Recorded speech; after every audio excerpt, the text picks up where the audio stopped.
This fridge got knocked across on the other side of the kitchen into the stove. Right. And that's where, and the I stove was was on the laying other next side. to the stove. I went, Go ahead, yeah, let's go I ahead. went through this door. I got thrown off the hood. I don't remember this, but everybody Nice floor, knows. okay. I got thrown through this door, and this is where I was laying, right there. This Scott was just like this And there when was I a came in. pool of blood, huge pool of blood right here. And we had a table in the center here, Yeah. and he went through the leg, so he busted one leg, and then he busted.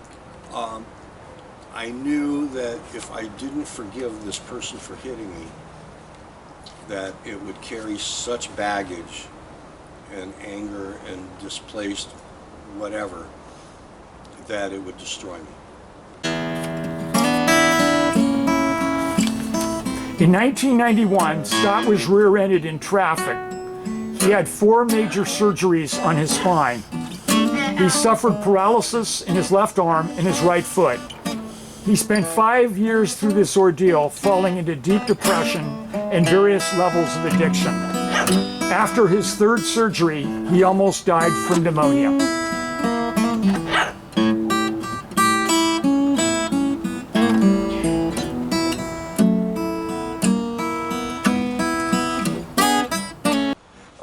Okay, Scott, you were in 1991. You were rear-ended, and you had 4 major surgeries on your spine. As a result, You went through some depression. You lost partial use of your dominant side, your left side. Can you tell us about this situation here? yeah.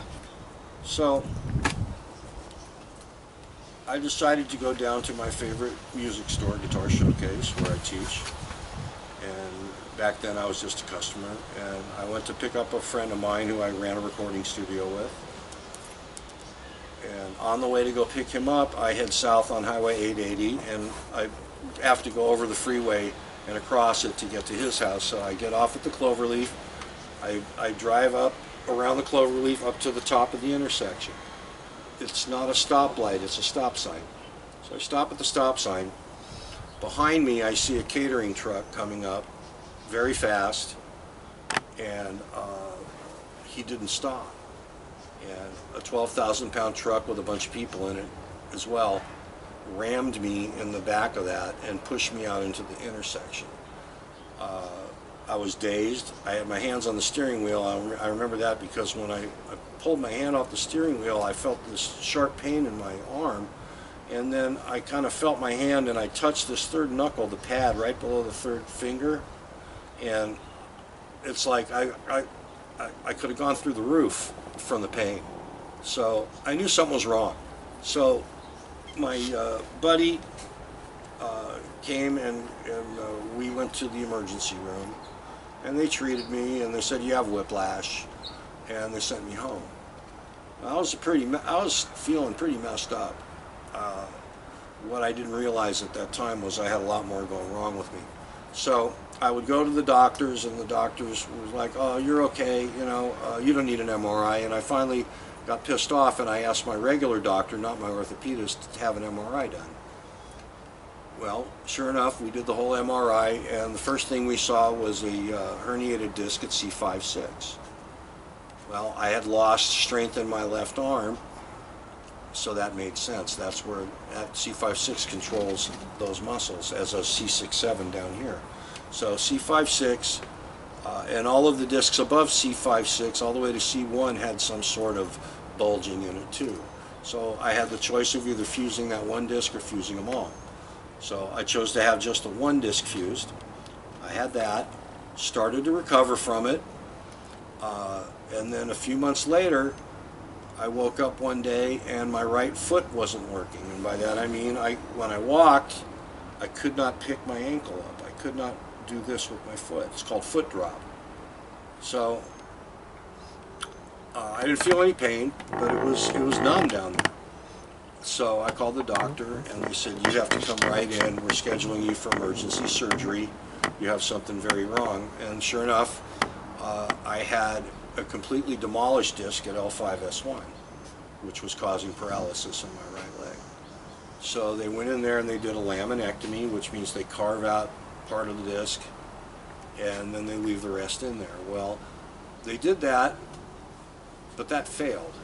So what happened was I got out of that surgery, but only within a month or two I realized I wasn't feeling any better. And by the time I got back to see the doctors a few months later, they said, okay, you have a completely demolished disc there. We're going to need to do a fusion. And so they took some bones out of me and out of the bone bank, and they put them in there, and then they put it all together and bolted it together with two washers that were like this big that went across my two vertebrae, and then 4 screws about the size of my pinky, and they screwed them in there. They're called Steffi plates. That held my back together. It was brutal. I got pneumonia after that surgery. I had 105 fever, almost died, but I did get through it. And then after the surgery, fell into a real depression, because this just, this wasn't stopping. It was like, when is this stuff going to stop? It was year after year. I'm now going on year 4 of all this stuff, and not doing anything and being stuck in my home with nothing to do. So that was number 3. Number 4 was the one where they go in after you're cured and they take the plates out because they don't want the plates to stay in there too long. So they took the plates out, and from that point on it was, okay, go on your merry way. Now, I was about to get married. I also had an offer to play guitar in the Jerry Garcia band. He had just passed away. So I had an option of either going off for 11 months out of the year and playing in the Jerry Garcia band, or getting married, having children. So I turned the Jerry Garcia band down, and my wife and I got married in 1996, and we had our son a couple years later, and I never regret that. But that's what happened with all that. And of course, chronic back pain from that point on. This led to addiction, because what happened was, after that last surgery, especially with backs, there's just so much pain associated with back surgeries and with back problems that it's hard to get away from, finding other ways to manage the pain. Plus, the pain clinics just started, and they were doling out medication by the truckloads. And I was one of their people. I actually overdosed. They gave me so much medication, I overdosed one time, and thankfully I didn't die. But my wife had to wake me up cold blue, and the ambulance came. I woke up in the ambulance when they hit me with the Narcan, and like, where am I?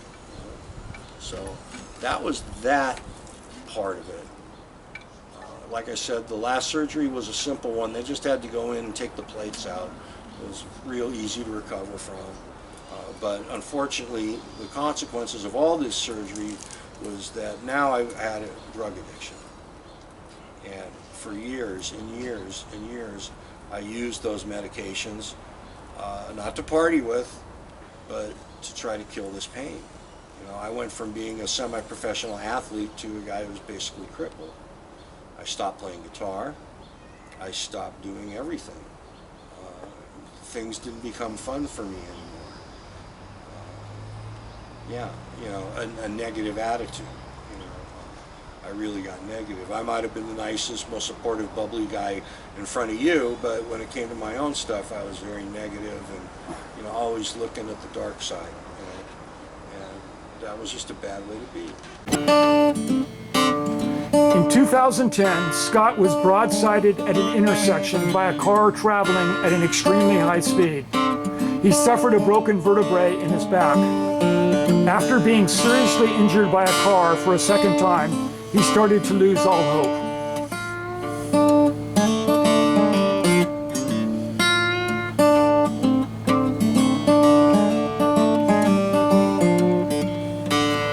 Fast forward to 2010, but just if you go back to the segment before where we talked about the 4 surgeries, we touched upon the pain clinics and about me getting into the addictive aspect of things. And I would get so close. Matter of fact, at this point, when the next incident comes up, I am now officially off all the meds.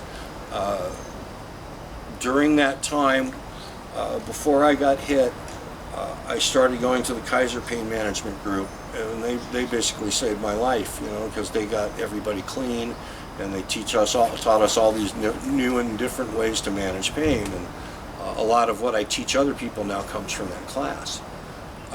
It was a whole summer class, you know? And so I'm basically feeling like everything's cool, you know, I'm off the meds, I'm just got done playing a party, I hadn't played out in a while, it felt really good. My wife and son are in the car, I have to drop them off at the airport, and then I'm going home. They're going to New York for a couple weeks. So I drop them off, I go straight down Montague, because airport's just right down the street from my house, get on Montague, go across the freeway, and I get to the light that turns left onto the street that leads to my street. It's a two-turn left lane, and my part of Montague is straight, but the part on the other side is curved. You can't see past about 100 feet because it curves around, and there's like a Carl's Jr. over there that you know is there, but you can't see it. So people coming from that direction, you can't see them until they get around that curve. So I'm at the green light, I'm in a real good mood, everything's great, you know, I'm back, yada yada yada. Light turns green. I'm in the outside of 2 left turn lanes. There's a limousine on the inside. I start to make the turn, and I don't even get halfway through the turn when somebody comes from the other side speeding at 75 miles an hour. I never even saw him. I just heard the impact and felt the impact. Hit the driver's side, or the passenger side door and the front rim of the car, and hit me at 75 miles an hour. Everything crumbled up, airbag blew, smoke everywhere. I had been pushed into the limo, which the force of me being hit pushed the limo all the way across the street, 2 lanes into the curb. I was sitting there slumped over my airbag thinking, this is what I thought. I thought, God wants to punish you.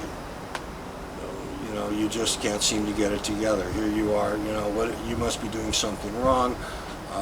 God's going to punish me now and teach me a lesson. So I didn't go to the hospital that night. I refused. I was afraid to go to the hospital. I'd been too many times. I've had enough bad experiences. I just didn't want to go. I didn't know my back was broken at the time. I just knew I was stunned and in a lot of pain and in shock. So I went home, went to bed. Woke up the next morning, I could not get myself out of bed. It took me about a half an hour to finally sit up straight. I knew I was really hurt. I had black and blue all around me from about mid-thigh to belly button, black and blue all the way around my body. And it stayed there for months. I went into the hospital. They did not diagnose the injury yet. They just gave me a bottle of Dilaudid and sent me home. I had nobody home. My son and wife were in New York, and they couldn't just come back. They didn't have the money, and you know, yada yada yada. They didn't really know how bad I was hurt either. So people from our church brought me food.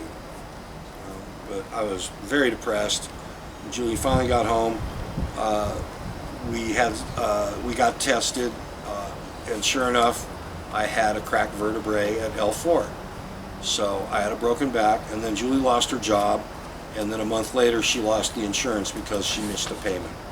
So now I'm broken, being punished by God, so I think, addicted. My wife's lost her job. We may lose our house, we may lose everything, and I don't have doctors because we have no medical insurance.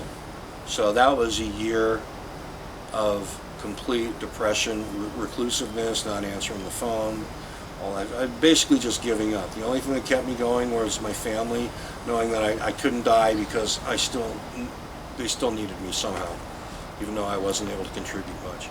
So these Kaiser pain management thing came along, and as soon as we were able to get our insurance again, which was a year later, we could only qualify for a couple different insurance companies, and Kaiser was one.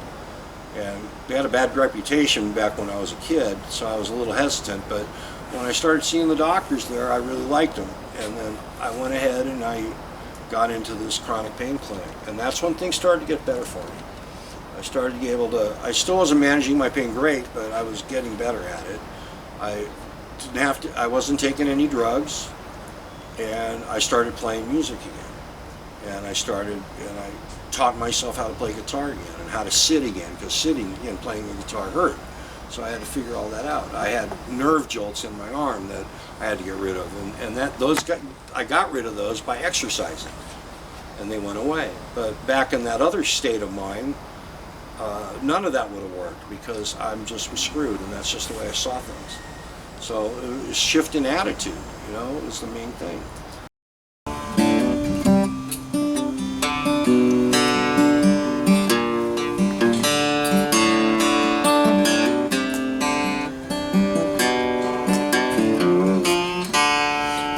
So we left off talking about we got 2 more accidents to cover. Okay. Wow. You know.